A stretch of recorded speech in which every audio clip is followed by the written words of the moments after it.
Hello guys, पटल पर आप सबका प्यार से अभिनंदन करती हूँ। आइए माँ सरस्वती को नमन करें कि वे हमारी विद्या प्राप्ति करने की जो क्षमता है उसको बनाए रखें। आज हम वीणा पाठ्य पुस्तक कक्षा तीसरी की प्यारी सी एक कविता सीखो पढ़ेंगे। पहले कविता देख लेते हैं। इकाई 1, हमारा पर्यावरण। सीखो। एक बड़ी ही आनंदमयी कविता। फूलों से नित हंसना सीखो, भौरों से नित गाना, तरु की झुकी डालियों से नित सीखो शीश झुकाना। सीख हवा के झोंकों से लो कोमल भाव बढ़ाना, दूध तथा पानी से सीखो मिलना और मिलाना। सूरज की किरणों से सीखो जगना और जगाना, लता और पेड़ों से सीखो सबको गले लगाना। दीपक से सीखो जितना हो सके अंधेरा हरना, पृथ्वी से सीखो प्राणी की सच्ची सेवा करना। जलधारा से सीखो आगे जीवन पथ पर बढ़ना, और धुएं से सीखो हरदम ऊंचे पर ही चढ़ना। तो ये खूबसूरत सी जो कविता आपने अभी मेरे से सुनी है, इसके रचयिता हैं श्रीनाथ सिंह जी। अगर बनना है समर्थ तो श्रुतलेख अवश्य करें। पहला वर्ड है हंसना, भौरों, झुकी डालियों, झुकाना, झोंकों, किरणों, अंधेरा, पृथ्वी, प्राणी, सच्ची, पथ, धुएं, ऊंचे, चढ़ना। आइए शब्दार्थ कर लेते हैं। नित हमेशा, सीखो सीखना टू लर्न। भौरा काले रंग का कीट, तरु पेड़ वृक्ष, झुकी नीचे हो जाना, शीश सिर, झोंका बहाव, कोमल मुलायम, किरण अंशु, अंधेरा अंधकार, पृथ्वी धरती, जलधारा जल की धारा, जीवन पथ जीवन का पथ या रास्ता, धुएं धूम्र आगवह। आइए कविता के प्रश्नोत्तरों की तरफ चलते हैं। आपको इस चित्र में क्या क्या दिखाई देता है? तो बच्चों, आपके सामने ये पन्ना खुला हुआ है, इस पर एक चित्र बना हुआ है। आइए देखते हैं हमें क्या क्या नजर आता है। पहले हमें पंछी नजर आ रहे हैं जो आसमान में उड़ रहे हैं। फिर यहाँ पर हमें पेड़ नजर आ रहे हैं, पीछे सूरज नजर आ रहा है, उसी के साथ पहाड़ बना हुआ है, और यहाँ पर फल नजर आ रहे हैं, यानी कि दोनों पेड़ फलों से लदे हुए हैं। नीचे पत्थर नजर आ रहे हैं। यहाँ पेड़ के पास ही बहुत सारे रंग बिरंगे फूल हैं, और साथ ही जल की धारा बह रही है। तो चित्र में आपने जो जो देखा उसे आप भी अब बता सकते हैं। बातचीत के लिए आपको इस चित्र में क्या क्या दिखाई दे रहा है? उत्तर, हमें चित्र में सूरज, पहाड़, पेड़, पौधे, पंछी, फूल, फल, पत्थर, बादल, आसमान, जलधारा यानी कि नदी दिखाई दे रहे हैं। इनमें से कौन सी वस्तुएं आप प्रतिदिन देखते हैं, यानी कि रोज। हम प्रतिदिन सूरज, पेड़, पौधे, पंछी, फूल, फल, पत्थर, बादल, आसमान, जल आदि देखते हैं। उगते हुए सूरज को देखकर आपके मन में किस प्रकार के भाव आते हैं? उत्तर, उगते हुए सूरज को देखकर हमारे मन में बहुत से भाव आते हैं, जैसे समय पर रोज निकलना, सबको जगाना, सबको रोशनी देना, सबको गर्मी देना, हमें भी हर काम समय पर करना चाहिए, जग में अपना नाम रोशन करना चाहिए। रंग बिरंगे फूलों को देखकर आपको कैसा लगता है? उत्तर, जैसे फूल हमेशा मुस्कुराते हंसते रहते हैं और खिलकर सबको खुशबू और खुशी देते हैं, उसी प्रकार हमें भी अपने जीवन में हंसते मुस्कुराते खिलखिलाते रहना चाहिए। यहाँ पर मिलान करना है, यानी कि मैच करना है। सूरज जगना और जगाना, फूल हंसना, दीपक अंधेरा दूर करना, भौरा गीत गाना, पेड़ शीश झुकाना, जलधारा जीवन में सदैव आगे बढ़ना। तो यहाँ मैंने आपके लिए इनका एरोस के द्वारा मिलान कर दिया है। आप पुस्तक में भी इसी प्रकार कर सकते हैं। कविता की बात, किससे क्या सीखें, मिलान कीजिए। मैंने यहाँ पर आपको लिखित में भी यही प्रश्न सॉल्व कर दिया है। हंसना फूलों से, जीवन में सदैव आगे बढ़ना जलधारा से, जगना और जगाना सूरज से, अंधेरा दूर करना दीपक से, गीत गाना भौरों से, शीश झुकाना तरु की डालियों से।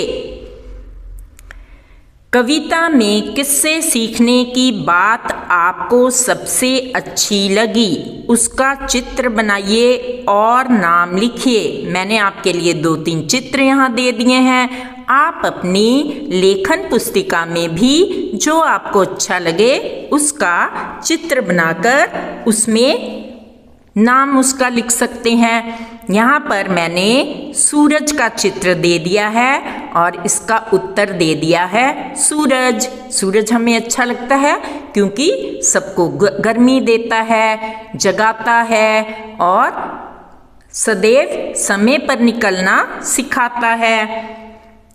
अब कविता में किससे सीखने की बात आपको सबसे अच्छी लगी, चित्र बनाकर नाम लिखिए। यहाँ पर मैंने पेड़ का चित्र बना दिया है।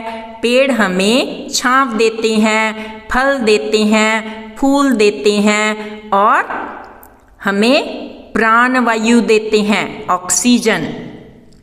कविता में किससे सीखने की बात आपको सबसे अच्छी लगी उसका चित्र बनाइए, नाम लिखिए।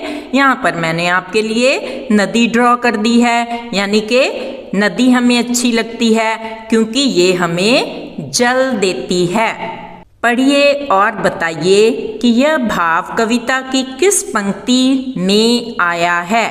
पेड़ों की झुकी डालियों से हमें यह सीखना है कि हमें हमेशा विनम्र रहना चाहिए, पोलाइट।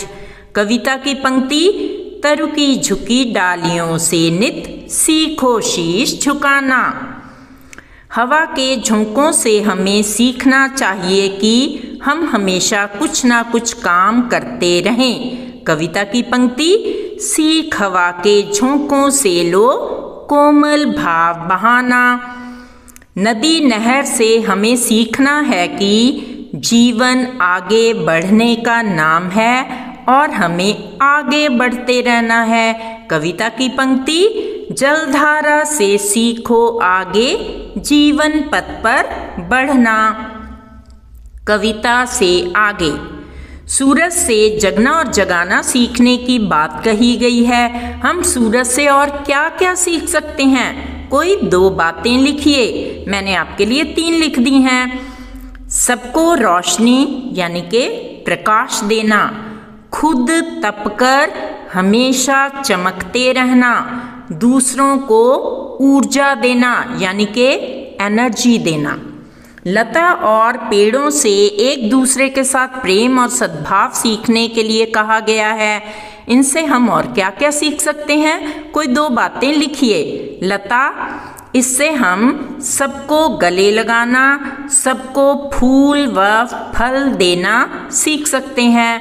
पेड़ से दूसरों को फल देना, परोपकार करना, सुख देना सीख सकते हैं। हम सभी में कोई ना कोई विशेषता अवश्य होती है। आप अपने सहपाठी की कौन सी बात सीखना चाहते हैं? सहपाठी मीन्स क्लासमेट। उत्तर, बड़ों का आदर करना, सदा मुस्कुराते रहना, समय का पाबंद होना। हम अपने सहपाठी से ये बातें सीख सकते हैं। भाषा की बात, शब्द और उनके अर्थ। तरु, पेड़, शीश, सिर, पृथ्वी, धरती। हरना, दूर करना। पथ, रास्ता, मार्ग। ऊपर दी गई सूची को ध्यान से पढ़िए। इनमें से कोई 2 शब्द लेकर वाक्य बनाइए। पहला हमने शब्द ले लिया है पृथ्वी। पृथ्वी पर बहुत से पेड़ हैं। शीश, मनन शीश झुकाकर बैठा है। तरु, मेरे घर में एक आम का तरु है। तरु हमें फल देते हैं। तो बच्चों, यहाँ आप अपनी इच्छा अनुसार शब्द का चयन कर उसके वाक्य बना सकते हैं। दूध और पानी से सीखो, मिलना, मिलाना। रेखांकित शब्दों के समान कुछ और शब्द बनाइए। यहाँ ऊपर हंसना, हंसाना दिया हुआ है, उसके बहुत से और समान शब्द बना दिए हैं। करना और कराना, जगना और जगाना, भरना और भराना, खाना और खिलाना, पीना और पिलाना, चढ़ना और चढ़ाना, चलना और चलाना। इसी अनुसार आप और बहुत से शब्द बना सकते हैं। स और प वर्ण से प्रारंभ होने वाले शब्दों को कविता से खोजकर लिखिए। स से सीखो, सूरज, सीख, सबको, सच्ची, सेवा। प से बनने वाले शब्द प, पर, पेड़ों, पृथ्वी, प्राणी, पर, पानी। तालिका अ तथा ब में दिए गए शब्दों का उच्चारण कीजिए और इनमें अंतर पहचानिए। आपके लिए उच्चारण कर रही हूँ।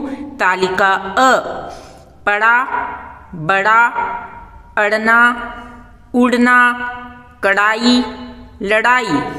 तालिका ब, पढ़ा, बढ़ा, बढ़ना, पढ़ना, कढ़ाई, चढ़ाई। बूझो तो जाने, एक फूल और एक फल है भाई, दोनों मिलकर बने मिठाई।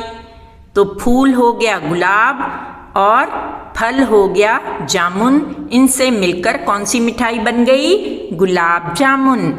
बिना बाल की पूंछ लिए वह भाग रहा है, सब सोते वह रात रात भर जाग रहा है। काट काट कर कागज कपड़े खुश होता है और धरातल के नीचे घर में सोता है। तो इसका उत्तर है चूहा। वो रात को जागता है, कपड़े कागज सब कुतरता है और धरती के नीचे बिल बनाकर रहता है। यहाँ मैंने आपके लिए पुस्तक का वह पृष्ठ भी लगा दिया है। Let's walk extra mile with a smile. थोड़े से और एक्स्ट्रा प्रश्न कर लेते हैं। वचन बदलो। एक का अनेक बनाना। फूल, फूलों। डाली, डालियाँ। झोंका, झोंके। किरण किरणें, पेड़ पेड़ों, लता लताएं, जलधारा जलधाराएं। रिक्त स्थान भरो, फूलों से नित सीखो, क्या? हंसना। भौरों से नित सीखो, क्या? गाना। तरु की झुकी से नित सीखो शीश झुकाना, क्या? डालियों से। हवा के झोंकों से कोमल भाव क्या सीखो? बहाना सीखो। पर्यायवाची शब्द कर लेते हैं। फूल के पर्याय हैं पुष्प, कुसुम, प्रसून। सूरज के पर्याय हैं सूर्य, दिनकर, दिवाकर, दिनेश, मित्र, रवि, प्रभाकर। तरु के पर्याय हैं वृक्ष, गाछ, परनी, पादप, दरख्त, विटप, शाखी, बूटा, द्रुम। भौरा का पर्याय है भंवरा, भ्रमर, मधुप, मधुकर, अली, मिलिंद और भृंग। आपको जो आसान लगे आप चुनकर अपनी लेखन पुस्तिका में लिख सकते हैं। आइए उच्च तार्किक क्षमता के प्रश्न यानी कि ओपन एंडेड क्वेश्चन यानी कि खुले प्रश्न कर लेते हैं। सबसे पहले है पर्यावरण किसे कहते हैं? पर्यावरण एनवायरनमेंट, जो भी जीवित और निर्जीव चीज़ें यानी कि लिविंग एंड नॉन लिविंग चीज़ें हमारे आसपास हैं और उनका हम पर जो प्रभाव पड़ता है उसे पर्यावरण कहते हैं। सभी जीवित जानवर, पौधे, जंगल, मछलियाँ, समुद्री जीव और पक्षी हैं। निर्जीव या अजैविक तत्वों में, नॉन लिविंग में जल, भूमि, सूर्य का प्रकाश, चट्टानें और वायु यानी कि हवा शामिल हैं। अगला प्रश्न कर लेते हैं। पर्यावरण की मदद के लिए हम कौन से काम कर सकते हैं? उत्तर, ब्रश दातुन करते समय नल खुला न छोड़ें, पानी बचाएं, ज़रूरत अनुसार ही पानी गिलास, मग, बर्तन में लें। शावर की जगह बाल्टी में पानी लेकर नहाएं। गाड़ियाँ धोने के बजाय बाल्टी में पानी लेकर कपड़े से साफ करें। आंगन व फर्श धोने की बजाय झाड़ू व बाद में पोंछा लगाकर सफाई करें। प्रतिदिन फर्श साफ करने के बाद पोंछे का पानी गमलों व पौधों में डालें। पेड़ पौधे लगाएं और उसकी देखभाल करें। हरियाली बढ़ाएं और वातावरण को शुद्ध बनाने में योगदान दें। एक बार प्रयोग में आने वाले यानी कि सिंगल यूज प्लास्टिक से बचें। जब भी संभव हो सार्वजनिक परिवहन, गवर्नमेंट की जो ट्रांसपोर्टेशन होती है या पैदल, साइकिल का उपयोग करें। कपड़े धुलने से निकलने वाले पानी का इस्तेमाल पेड़ पौधों की सिंचाई में करें। कम से कम उर्वरक यानी कि फर्टिलाइजर्स, कीटनाशकों का प्रयोग करें। कम बिजली, कम पानी, कम गैस का प्रयोग करें। पर्यावरण को बचाने के लिए बच्चों हमेशा 3 R याद रखें। पर्यावरण को बचाने के लिए 3 R कौन से हैं? नंबर 1, रिड्यूस, हर चीज़ का कम इस्तेमाल करना। रिसाइकल, पुनः चक्रण, जैसे एक बार प्लास्टिक यूज़ हुआ उसको हम बेच देते हैं और रद्दी वाले उनका दोबारा इस्तेमाल कर लेते हैं। रीयूज, पुनः प्रयोग, उसका दोबारा प्रयोग करें। प्रस्तुति द्वारा Savita Khosla. If you like our content Back to School Mrs. Savita Khosla channel, do like and subscribe. Do share with your friends. I will really appreciate. Thank you for watching the video.